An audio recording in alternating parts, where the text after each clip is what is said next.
aking ibinabahagi ang kapayapaan. Naway kayo rin ay pagbahaginan ng kapayapaan sa isa't isa.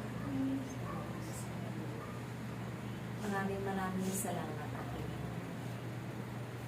Ang Diyos ay laging nagtatakda ng ating pagtitipon. Ang Diyos ay naririnig.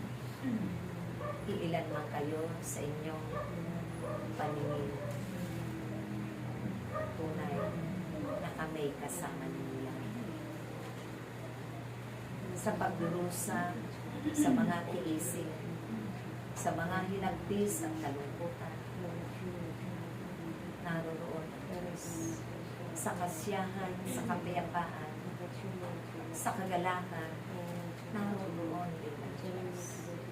Kaya't huwag kayong magtataka, aking mga anak, kung bakit nagagampanan ninyo ang lahat.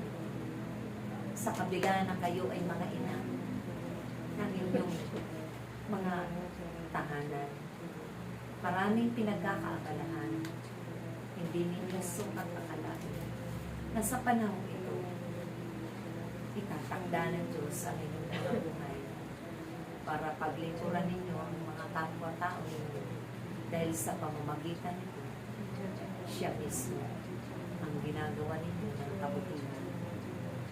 Kaya ipagpatuloy ninyo ang inyong simulang kabutihan. Dahil unti-unti kayong nililinis ng Diyos at binabago. Unti-unti kayong pinagkakaluban ng mga kabunungan at katalinuhan. Unti-unti kayong pinupuno ng mabubuting bagay tulad ng mga kapangyarihan upang ito man ay inyong ibahagi sa kapwa ninyo at ipalaganap ng walang sawa, puno ng kagalakan, may kalakip na pag-ibig, may kalakip na kababaan ng kalooban. Na hindi ninyo pinanghihinayaan ang ginugugol ninyong oras at panahon. Pagpos o puso ninyong iniaalay lagi ang inyong mga sarili. Kahit man kayo ay may nararamdaman kung minsan mabibigat sa inyong pangangatawan. Subalit ito'y pinagagagaan ng Diyos natin. Dahil sa inyong hangaring mabubuti para sa kapwa. At ito'y ipinapakita ninyo lagi sa inyong mga pagsunod ng buong pag-ibig, buong kababaan ng kalooban. Huwag ninyong babaguhin ang mga mahalagang ipinag-uubos ng Diyos at susuwain aking bagos ito ay lagi ninyong pagkakalan kung papaano ninyo masusunod ang lahat-lahat ng inyo. Unti-unti man, mahabang paglalakbay man, ang mahalaga, kayo'y nakakasunod ng buong puso, buong pag-ibig. Ang mga mahalagang bagay ay inyong iniingatan lagi sa inyong mga puso. Kung saan ang Diyos ang siyang nananahan na ngayon dyan.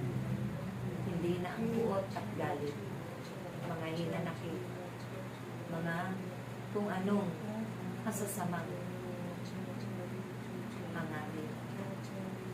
At pinananatili ninyo na kayo'y maging malinis at kalulugan ng Diyos sa pamamagitan ng inyong pagsisisi, buong paghingi ng kapatawaran, buong kababaan ng kalooban na lagi ninyong inaasahan na ang kanyang salita ang magbibigay buhay, magbibigay kasiglahan sa bawat kalooban ninyo upang makapagpatuloy ang bawat isa maglingkod ng walang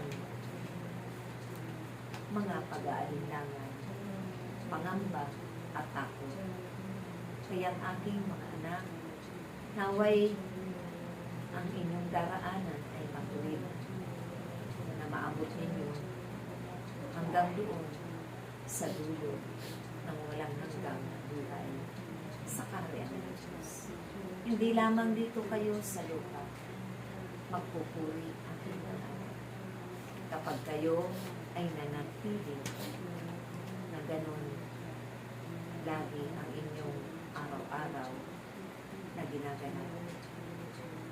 Kaya ang bawat isa ay makinig lagi at pagsumikapan isa pamuhay ang bawat mamumutawi salita sa aming mga labi.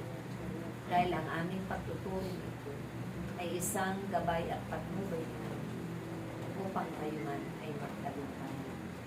Huwag ninyong kaliligtaan, kami kasama ninyo at kami sumasayo. Kung ako na inyong Panginoong Jesucristo ay dumanas ng hirap at sakit na naglingkod sa sanglipan, 10 ng aking mga alagad, ito rin ay daranasin ninyo. Subalit wag na wag kayong matatakot at mangamba. Ang lahat ay magiging magaan lang. At yun ay maisa sa katuparan ng Diyos para sa inyo. Maraming salamat na hindi ninyo nakakaligtan lang ang mga gampanin ninyo na kailanman lagi ninyong inuuna ng Diyos bago pa man ang mga bagay. Araw-araw kayong nananalangin na may pagkakaisa. Itinataboy ang lahat ng sala. Ganon din, ipinapanalangin ninyo ang mga buhay. Kaya't huwag ninyong hayaan na hindi ito maganap sa araw-araw na inyong mga. Ganapin ng buong pag-ibig. Ganapin ng buong katapatan at makatulad. Sa ngalan ng Ama, ng Anak, at ng Espiritu Santo. Amen. Praise God.